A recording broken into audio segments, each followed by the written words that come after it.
En février, l'immeuble Gaston Berger était encore debout. Ce matin, il ne reste plus que des gravats. D'ici le début 2012, une plaine ludique y verra le jour. Les travaux de démolition vont encore durer un mois.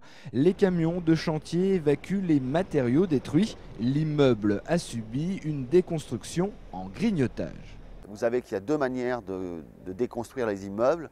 Il y a l'implosion qui est très spectaculaire, très rapide, un peu plus dangereuse et pas forcément plus facile à gérer. Et puis il y a ce qu'on appelle le grignotage.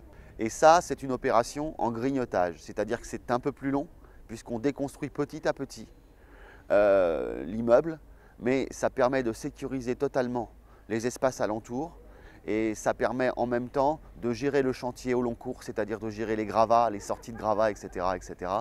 Et on a une fluidité des travaux qui est plus grande, même si évidemment ça dure plus longtemps.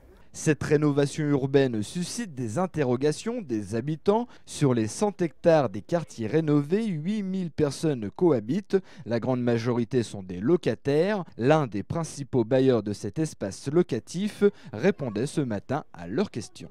Puisque petit à petit, on va construire avec eux le projet, on l'amène à validation, on échange, on prend en compte leurs attentes et on transforme au regard des difficultés et des contraintes que nous avons pour que ce projet soit le plus près possible de leurs attendus. Depuis 1975, ce quartier n'avait connu aucune transformation. Les résidents sont heureux de ce grand changement. Je pense que c'est bien. De toute façon, là, avec le quartier, c'était devenu un peu infernal. Je pense que c'est bien de démolir tout ça. Ils vont faire, de toute façon, le quartier, ça va devenir un peu un quartier plus vivable. Il faut bien que le quartier change et comme ça, il y aura plus de travail, il y aura plus de tourisme, plus de commerce. Et je trouve que c'est bien pour les jeunes. J'ai appris qu'ils allaient faire aussi un microsite à Dallas, Marseille de France. J'ai appris qu'ils allaient faire une salle pour les jeunes.